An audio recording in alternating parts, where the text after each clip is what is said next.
नमस्कार, मैं हूं मृत्युंजय कुमार झा। शाम के 5:30 बज चुके हैं और अगले आधे घंटे तक कमोडिटी मार्केट पर सबसे बड़ी कवरेज जारी है और अगले आधे घंटे तक आपके सवालों का सबसे बड़ा मंच भी तैयार है। अगर आपने कोई ट्रेड किया है, नया ट्रेड करना चाहते हैं, जानना चाहते हैं कि आपके लिए बाजार में क्या करना ठीक रहेगा, तो सवाल पूछिए। नंबर आप नोट कर लें 02223001634। इसके अलावा आप 02223001635 पर भी अपना सवाल पूछ सकते हैं। और आज की चर्चा में हमारे साथ 4 खास मेहमान जुड़ रहे हैं। हमारे साथ हैं सिराज हुसैन साहब, फॉर्मर एग्रीकल्चर सेक्रेटरी। हमारे साथ बीरेन वकील हैं पैराडाइम कमोडिटी के। अनुज गुप्ता हैं IIFL सिक्योरिटीज के। और रुपेश गोयल हैं क्वार के ट्रेडर हैं। आप सभी का बहुत बहुत स्वागत है। और आज हम सबसे पहले बात करने वाले हैं खरीफ बुआई की। और खरीफ बुआई के जो ताज़ा आंकड़े हैं उसके मुताबिक अब तक 7.33 करोड़ हेक्टेयर में खरीफ की बुआई पूरी हो गई है। धान की बुआई लास्ट ईयर के मुकाबले 3% बढ़ी है। दलहन की बुआई हालांकि 10% घटी है अब तक। और तिलहन की बुआई में 3% की बढ़ोतरी हुई है। तो सिराज जी, मैं पहले तो ओवरऑल मैं पहले धान से शुरू करते हैं सर, क्योंकि धान की चर्चा इस वक्त बहुत हो रही है और भारत सरकार ने नॉन बासमती राइस के एक्सपोर्ट पर रोक भी लगा दी है। इससे ग्लोबल मार्केट में हड़कंप मचा हुआ है। धान की बुआई के आंकड़े बहुत खराब नहीं है, संतोषजनक दिख रहे हैं अभी तक के हिसाब से, 3% ज्यादा ही है। आपका कमेंट क्या होगा सर? देखिए, एक अच्छी खबर ये है कि पिछले एक हफ्ते 10 दिन में देश के उन इलाकों में अच्छी बारिश हुई है जहां अभी तक बहुत बारिश की कमी चल रही थी। वो साउथ इंडियन स्टेट्स हैं, आंध्र प्रदेश, तेलंगाना, कर्नाटका, कुछ इलाके महाराष्ट्र के। तो उसकी वजह से मुझे ये लगता है कि अभी जो अगले हफ्ते यानी कि इस शुक्रवार को जो आंकड़े आएंगे वो और बेहतर पोजीशन रिफ्लेक्ट करेंगे। लेकिन हमें ये ध्यान रखना चाहिए कि ये जो क्यूमुलेटिव आंकड़े होते हैं बुआई के, इसका ये मतलब नहीं है कि वहां सब कुछ बिल्कुल ठीक है। अच्छा। क्योंकि धान को, जैसा कि हम जानते हैं, बार बार बारिश की जरूरत होती है, पानी की जरूरत होती है। तो जैसे नॉर्थ वेस्ट इंडिया में हम यहाँ पिछले 12-14 दिन से बारिश नहीं हुई है। हाँ, ठीक बात है। तो आपके पड़ोस से मैं भी हूँ सर, बिहार में बारिश नहीं हो रही है। वहाँ भी धान की फसल खेतों में सूख रही है। जो बुआई हो चुकी है, जिसकी सोइंग हो चुकी है, पानी चाहिए, पानी नहीं मिल पा रहा है। ये बात आप बिल्कुल ठीक कह रहे हैं। तो सर ओवरऑल आपके हिसाब से सिचुएशन कैसा है अभी पैडी प्लांटेशन का? ओवरऑल सिचुएशन मैं ये कहूंगा कि बेहतर है जितनी हम उम्मीद कर रहे थे। एल नीनो का असर जितना सोचा जा रहा था, मैं कहूंगा कि अभी तक उतना खराब नहीं रहा है। और अगर आगे भी इसी तरह बारिश रुक रुक के ही सही अगर होती रही तो मुझे लगता है कि खरीफ की फसलों पर बहुत ज्यादा बुरा असर नहीं होगा। ठीक है, तो ये तो बात हो गई धान की। मोटे अनाज के मोर्चे पर अच्छी खबर है सर, 16% ज्यादा सोइंग हुई है। क्या आपको लगता है कि ये बहुत ही अच्छी बात है, खास करके सप्लाई के पॉइंट ऑफ व्यू से? देखिए, जिन किसानों को ये लगता है कि बारिश की कमी की वजह से वो धान नहीं उगा पाएंगे तो वो मोटे अनाज की तरफ जाते हैं। ये एक अच्छी खबर है, क्योंकि हमने ये देखा है कि मक्के की भी डिमांड काफी रहती है, पोल्ट्री इंडस्ट्री में भी काफी डिमांड रोबस्ट है। तो ये एक अच्छी खबर है। और कंजम्पशन भी गवर्नमेंट ने अच्छा ये प्रमोशन किया है श्री अन्न के नाम से। और मुझे लगता है कि अर्बन सेंटर्स में भी डिमांड बढ़ रही है। कुछ एफपीओस डायरेक्टली मार्केटिंग भी कर रहे हैं अपने पोर्टल के जरिए। तो ये कुल मिला के हम कह सकते हैं कि एक अच्छा डेवलपमेंट है। ओके, तो आप कह रहे हैं अच्छा डेवलपमेंट है। तो धान की बात हो गई, मोटे अनाज की बात हो गई। अब आते हैं तिलहन पे। तिलहन की बुआई में 3% की बढ़ोतरी हुई है और 1.6 करोड़ हेक्टेयर में तिलहन की बुआई हुई है, जो कि लास्ट ईयर के मुकाबले 3% ज़्यादा है। सोयाबीन की बुआई थोड़ी सी बढ़ी है, 1.11 करोड़ हेक्टेयर से बढ़कर 1.14 करोड़ हेक्टेयर में बुआई हुई है सोयाबीन की। तो सर, तिलहन के दाम तो खैर वैसे भी कम हुए हैं खाने के तेलों के दाम भी घट रहे हैं, ऊपर से बुआई बढ़ गई। तो क्या आपको लगता है कि एटलीस्ट खाने के तेल की महंगाई के मोर्चे पर अभी अब लंबे समय तक कोई चिंता नहीं रहेगी? देखिए, फिलहाल जो सिचुएशन चल रही है उसके हिसाब से सोयाबीन की एरिया की उतनी अचीवमेंट हम नहीं मानेंगे। क्योंकि मैंने अभी एक आर्टिकल में लिखा था पिछले महीने कि सोयाबीन में हमारी प्रोडक्टिविटी 1 टन प्रति हेक्टेयर पे स्टैग्नेंट है, जबकि अमेरिका में इसकी प्रोडक्टिविटी 3.5 टन पर हेक्टेयर है। तो हमें सोयाबीन में, ठीक है, ये अच्छी बात है कि हमारा एरिया कम नहीं हुआ, लेकिन हमें प्रोडक्टिविटी बढ़ाने की जरूरत है। जहां तक ग्लोबल प्राइसेस की आपने बात की, तो प्राइसेस कई महीने से कम चल रहे थे, लेकिन आपने अभी खुद ही बताया कि पेट्रोलियम के प्राइसेस बढ़ रहे हैं। अगर पेट्रोलियम के प्राइसेस फिर $100 के आसपास पहुंचते हैं, तो जाहिर है कि फिर पाम ऑयल का इस्तेमाल यूरोप में होने लगेगा, पेट्रोलियम की तरफ और ज्यादा अमेरिका में होने लगेगा। तो ये एडिबल ऑयल के प्राइस और पेट्रोलियम के प्राइस एक दूसरे से मिलके चलते हैं। सर सोयाबीन पे आपने बड़ी अच्छी बात कही कि प्रोडक्टिविटी, और मैंने आपका एक आर्टिकल आपने लिखा था, मैंने पढ़ा भी है उसको, क्योंकि ये वेजिटेरियन के लिए सबसे बड़ा सोर्स है प्रोटीन का। तो अगर मैं आपसे ये पूछूं कि अभी जो हमारी खेती होती है सोयाबीन की, जितना हम पैदा कर पाते हैं, पोटेंशियल कितना है सर, और उसके मुकाबले हम कितना पैदा कर पा रहे हैं? देखिए, हमारा एरिया कम नहीं है, मुझे इस वक्त फिगर याद नहीं है, लेकिन 1 मिलियन हेक्टेयर या कुछ ऐसा एरिया है। काफी एरिया हमारा कम नहीं है, हमारी प्रोडक्टिविटी बहुत कम है। और जो किसानों को अच्छा दाम मिला है पिछले 2-3 साल में, सोयाबीन के दाम एमएसपी के ऊपर ही रहे हैं। हमने ग्राफ भी दिखाया था अपने आर्टिकल में। उसकी एक वजह यह है कि सोया मील का एक्सपोर्ट हो रहा था और सोया मील की अच्छी डिमांड थी। सोयाबीन की जो खेती है वो तेल के लिए नहीं है, वो फीड के लिए है। ज्यादा इस्तेमाल उसका फीड से होता है और ज्यादा रिटर्न भी फीड से मिलता है। तो अगर पोल्ट्री इंडस्ट्री ग्रो करेगी तो सोयाबीन के किसानों को अच्छा दाम मिलता रहेगा। राइट।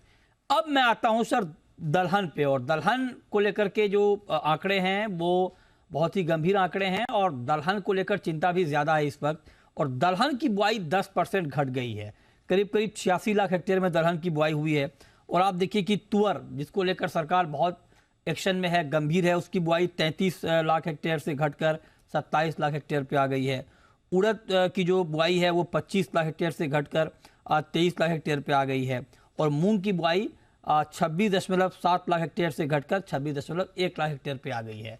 दलहन के जो आंकड़े हैं सर बुआई के, इस पर आप क्या कहना चाहेंगे?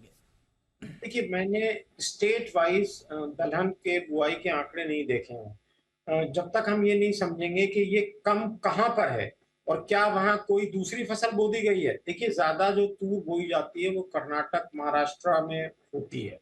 तो अगर वहां अभी तक बारिश बहुत कम थी, ये पिछले 10 दिन में बारिश वहां अच्छी हुई है, उससे ये मेकअप हुआ है। तो अगर वहां अभी वो एरिया किसानों ने बोया नहीं है, तो मुझे लगता है कि वो तूर बोएंगे, क्योंकि तूर के अच्छे दाम मिलने की किसानों को पूरी उम्मीद होगी। और जाहिर है कि वो उस उम्मीद को पूरा करने के लिए तूर की फसल बोना चाहेंगे। अच्छा, तो आप ये उम्मीद कर रहे हैं कि आगे ये इसकी भरपाई हो जाएगी, जो कमी अभी हम देख पा रहे हैं ये कंपनसेट हो जाएगा? जी हाँ, ये स्टेट वाइज आंकड़े देखने से ही मालूम होगा। मैं बहुत सर्टेनिटी के साथ नहीं कह सकता हूँ, लेकिन अगर उन एरियाज में कम हुई है बुआई जहां तूर की खेती होती है, नॉर्दर्न कर्नाटका वगैरह में, तो ये एरिया बढ़ेगा। ठीक है, तो ये हम ओवरऑल हमने अलग अलग फसल की बुआई के बारे में बात कर ली है। अब एक सवाल मैं सर आपसे ओवरऑल पूछता हूँ कि ओवरऑल जो खरीफ के सोइंग के आंकड़े हैं वो संतोषजनक है, उसमें कोई दो राय नहीं है।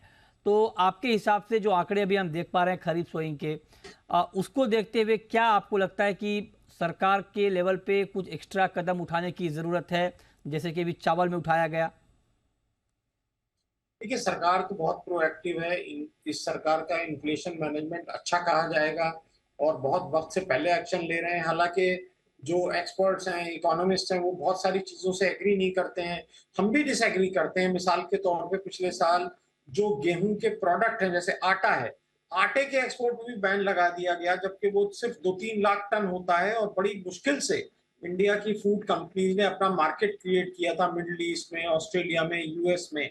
और वो बैन लगने से अब वो आटा कंज्यूम होने लगा ऑस्ट्रेलियन गेहूं का। तो ये हमारा मार्केट लूज हुआ। तो कुल मिला के गवर्नमेंट का अच्छा मैनेजमेंट होता है हमें। लेकिन ये चीज याद रखनी चाहिए कि बहुत सारी चीजें हम जो रिलेशनशिप समझते हैं वो साबित नहीं होती। मिसाल, एक बड़ी अच्छी मिसाल आपको देता हूँ। पिछले साल उत्तर प्रदेश और बिहार में बारिश बहुत कम हुई और हम ये सोच रहे थे कि धान का प्रोक्योरमेंट बहुत गिर जाएगा, लेकिन वो नहीं हुआ। मृत्युंजय, धान का प्रोक्योरमेंट यूपी और बिहार में उतना ही हुआ, राइट, 22-23 में जितना 21-22 में हुआ था। हाँ बिल्कुल, हाँ बिल्कुल ठीक। ये बड़ा अच्छा एग्जांपल आपने दिया सर। बहुत शुक्रिया सिराज जी आपका जुड़ने के लिए सर हमारे साथ, और बुआई के आंकड़ों पर डिटेल में बात करने के लिए बहुत शुक्रिया सर आपका हमारे साथ जुड़ने के लिए। चलिए आगे बढ़ते हैं, अब बात करते हैं कि आज के बाजार में आपके लिए क्या मौके बन रहे हैं। तो बीरेन जी, पहला सवाल तो आपसे मेरा गोल्ड और सिल्वर के ऊपर होगा। क्या लगता है सर आपको, सोने, क्योंकि फेड की मीटिंग वाला हफ्ता है, कल ये मीटिंग शुरू होगी, उससे पहले अगर किसी को ट्रेड लेना हो सोने में और चांदी में, तो आपका सुझाव क्या होगा? शॉर्ट टर्म ट्रेड अगर लेना है तो बाय ऑन डिप्स गोल्ड में किया जा सकता है 59,100 के आसपास। इसका स्टॉप लॉस हमको 58,900 रखना होगा। टारगेट भी हम छोटा सा ही मानेंगे 59,400 59,500 का। सिल्वर में थोड़ी सी गिरावट है, मेटल का दबाव है और चाइना से जो इकोनॉमिक नंबर्स आते हैं थोड़े कमजोर लग रहे हैं, तो सिल्वर में बाइंग फिलहाल करने का मूड नहीं है। सोना ऐसा लग रहा है कि बाय ऑन डिप्स किया जा सकता है। अनुज जी, क्रूड में क्या करना चाहिए आपके हिसाब से? कच्चा तेल ऊपर है करीब 1% और 6,358 का लेवल है, क्या ट्रेड आप देख रहे हैं क्रूड में? अमृत जी, गुड इवनिंग। देखिए, क्रूड का ट्रेंड पॉजिटिव है। पिछले करीबन 5 हफ्तों से लगातार पॉजिटिव क्लोजिंग दी और करीबन आप देखें तो 6,300 के ऊपर ट्रेड करता हुआ दिखाई दिया है और $81 के ऊपर इंटरनेशनल मार्केट में। तो मोमेंटम जो है वो पॉजिटिव है, तो यहाँ पे खरीदारी का ट्रेड ही लेना चाहिए। 6,300 के आसपास के लेवल्स मिले, 50 से 60 रुपये की गिरावट आती है तो खरीदारी का ट्रेड ले। 6,150 का स्टॉप लॉस लगाए, टारगेट ऊपर में 6,500 तक देखने को मिल सकता है। तो मुझे लग रहा है कि क्रूड में ट्रेंड पॉजिटिव रहेगा और ऊपर में हम जल्दी ही 83 से लेकर $84 तक के लेवल देख पाएंगे। ठीक है जी। ओके, तो ये राय आपकी हो गई कच्चे तेल पर, इस पर आप नज़र रखिए। अब आते हैं ग्वार पे। ग्वार में अच्छा मोमेंटम पिछले कुछ दिनों में दिखा है, आज भी शुरुआत बहुत अच्छी हुई थी ग्वार की और उसके बाद हायर लेवल से प्रॉफिट बुकिंग आई और फाइनली मार्केट ऊपरी स्तर से गिर कर बंद हुआ। वैसे तो प्लस में बंद हुआ लेकिन हायर लेवल से नीचे आया और 36 रुपये की तेज़ी के साथ ग्वार सीड का मार्केट बंद हुआ। 125 रुपये से ज़्यादा दाम इंट्राडे में बढ़े थे और ग्वारगम में भी अच्छी तेज़ी आई थी, लेकिन उसके बाद ऊपर से मार्केट नीचे आया है। हमारे साथ रुपेश गोयल साहब हैं, ग्वार के ट्रेडर हैं। रुपेश जी, आप जरा बताइए, क्या ग्वार की ये तेज़ी जस्टिफाइड थी? बिल्कुल जस्टिफाइड थी। ग्वार जो घटा था मई में, वो घटना नहीं चाहिए था, लेकिन अच्छा। घटा क्योंकि अल नीनो के बारे में ज्यादा चर्चाएं थी, तो पब्लिक की जो एक कहते हैं ना अपने होल्डिंग ज्यादा थी बाजार में। और जब देखा गया है बाजारों में कि पब्लिक की जब रिटेल पार्टिसिपेशन ज्यादा होता है तो बाजार एक बार उनके विपरीत काम करता ही है। ये एक मतलब कठोर सत्य है। तो इस वजह से जो ग्वार ने जो 5,000 रुपए के लेवल बनाए वो जस्टिफाइड नहीं थे।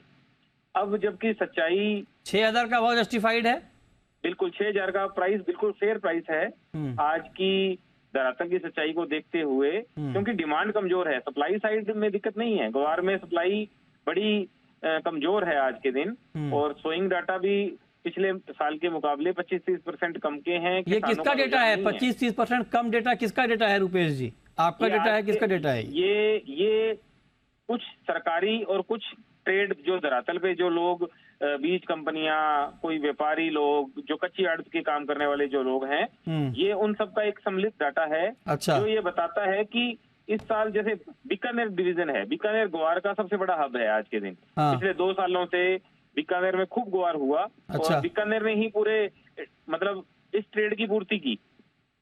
इस साल बीकानेर में मूंगफली का बहुत बड़ा अभियान बढ़ा है, मूंगफली में बहुत लोग कन्वर्ट हुए हैं। उसके अलावा जो सरदार शहर, रतनगढ़, पल्लू, जो आप गए हैं क्या उधर? या आप तो गंगानगर रहते हैं, बीकानेर का कैसे मालूम आपको?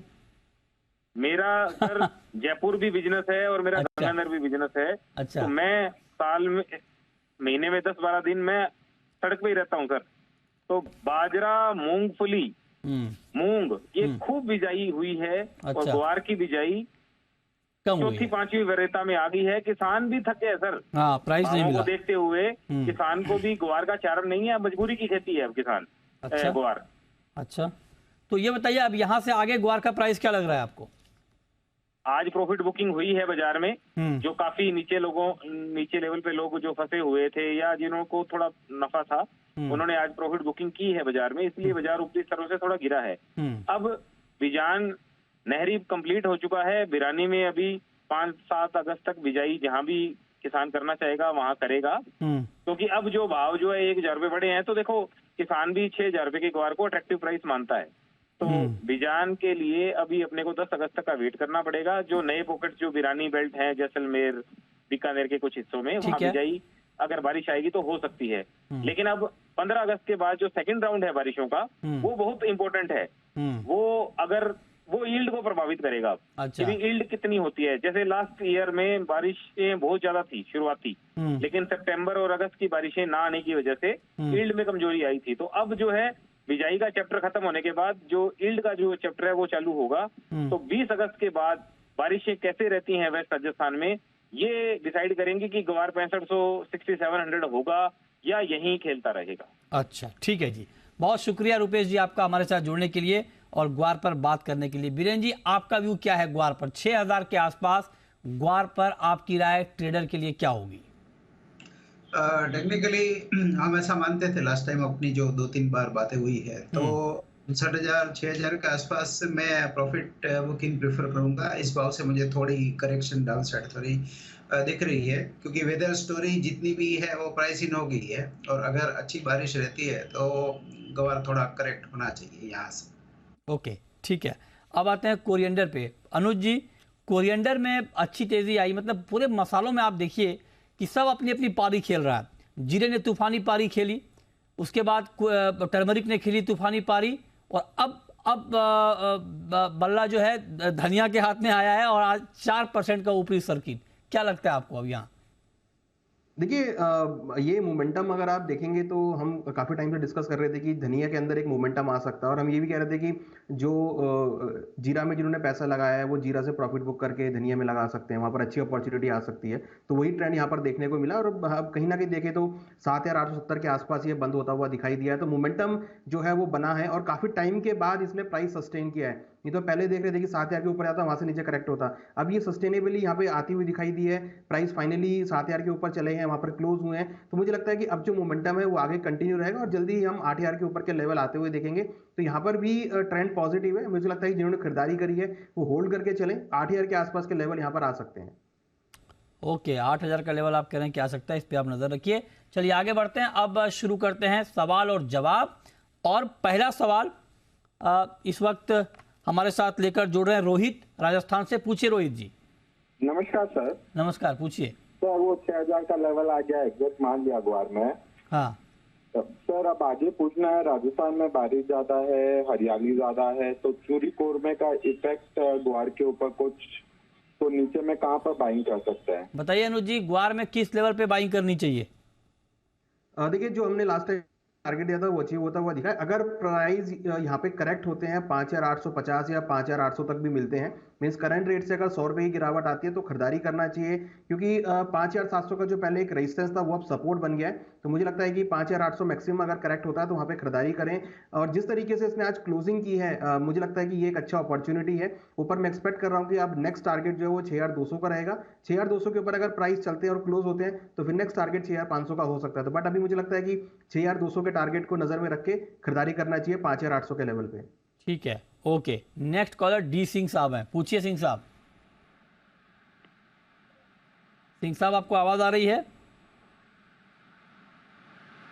लगता है उन तक आवाज नहीं पहुंच पा रही है। चलिए आगे बढ़ते हैं। अच्छा, कैस्टर पर वो पूछना चाह रहे थे, कैस्टर पर। हाँ, आप सुन पा रहे हैं सिंह साहब? हेलो जी, पूछें पूछें।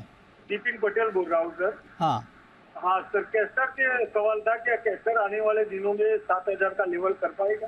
कैस्टर क्या 7,000 का लेवल टच कर पाएगा? अभी 6500 के आसपास है। क्या लगता है आपको बीरेन जी? कैस्टर में अराइवल काफ़ी कम है, और अगले 1-2 वीक में बारिश कैसी रहती है वो देखना होगा।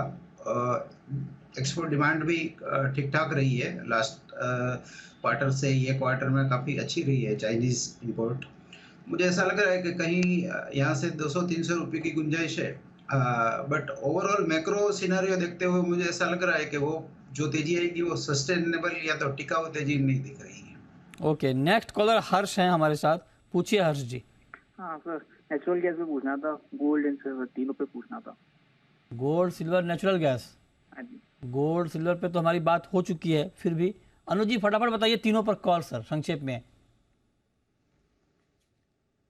देखिए गोल्ड के अंदर करीबन 59,100 में खरीदारी करें, 58,850 का स्टॉप लॉस लगाए, टारगेट 59,500 तक हो सकता है। सिल्वर में अगर खरीदारी करना है तो करीबन 74,500 के आसपास खरीदारी कर सकते हैं, 73,700 का स्टॉप लॉस लगाए, टारगेट ऊपर 75,500 तक। और नेचुरल गैस में भी हमें लगता है खरीदारी का ट्रेड लेना चाहिए, करीबन 218 के आसपास, 209 का स्टॉप लॉस लगाए, टारगेट 230 तक देखने को मिल सकता है। ओके, ठीक है, इस पर नज़र रखिए। नेक्स्ट कॉलर हमारे साथ जुड़ रहे हैं सूर्यकांत। पूछिए सूर्यकांत जी। हेलो, नमस्कार। नमस्कार, पूछिए। हाँ, मेरा सवाल ये वीरेन जी से है। हाँ, चांदी का भाव अभी 70,000 कब तक आएगा? 70,000? हाँ, कब आएगा? कब तक आएगा वीरेन जी 70,000 चांदी का भाव? अभी तो ऐसा लग रहा है कि फेड के मीटिंग के बाद देखेंगे, बट मुझे ऐसा लग रहा है कि 30 सितंबर के पहले हम टू बी प्रिसाइज 71 तक शायद देखेंगे। फिलहाल इंटरिम टॉप इसका बन चुका है, 77 का जो लास्ट वीक हमने देखा था वो टेंटेटिव टॉप बन चुका है। ठीक है, नेक्स्ट कॉलर आशीष हैं झांसी से। पूछिए आशीष। नमस्ते सर। नमस्ते, पूछिए। मैंने अगस्त वाला नेचुरल गैस का कॉन्ट्रैक्ट 200 रुपए पर सेल किया हुआ है। 200 पर सेल किया आपने? हाँ, तो सर क्या भाव मिलने की उम्मीद है आने वाले समय में? बताइए अनुज जी, क्या सुझाव इनके लिए आपका? देखिए अभी तो इसमें एक अपसाइड मोमेंटम दिख रहा है, 222 223 के आसपास के लेवल चल रहे हैं, तो मेरी सलाह है कि ये एक बार 230 का एक स्टॉप लॉस लगा के रख सकते हैं, या फिर अगर इनको ट्रेड लेना है तो यहाँ से एक कॉल ऑप्शन भी बाय कर सकते हैं ऑप्शंस में, क्योंकि हमें लग रहा है कि अभी बाउंस बैक इसमें कंटिन्यू रहेगा और यहाँ से खरीदारी का ट्रेड ही हमें लगता है कि देखने को मिल सकता है। 230 का एक रेजिस्टेंस है, अगर वो ब्रेक होता है तो फिर इसमें एक अच्छी तेजी आ सकती है जो कि ऊपर में 240 245 तक के लेवल को टेस्ट कर सकती है, तो इनके लिए स्टॉप ठीक कर सकते हैं। नेक्स्ट कॉलर पवन है। पूछिए पवन जी। हाँ सर, मुझे वीरेन जी से जानना है, कॉटन सीड 2400 रुपए पे खरीदा है और 7800 रुपए पे धनिया लिया है। 2400 पे कॉटन सीड और 7800 पे धनिया। बताइए वीरेन जी, क्या सुझाव आपका इनके लिए? धनिया में जो रिसेंट डेवलपमेंट हुआ है ये ब्लैक सी ग्रेन कोलैप्स का, और आज तो डान्यूब पे भी थोड़ी बॉम्बार्डिंग हुई थी रशिया की, तो ये रोमानिया बल्गेरिया से जो धनिया सप्लाई है वो थोड़ा डिस्टर्ब शायद हो सकता है।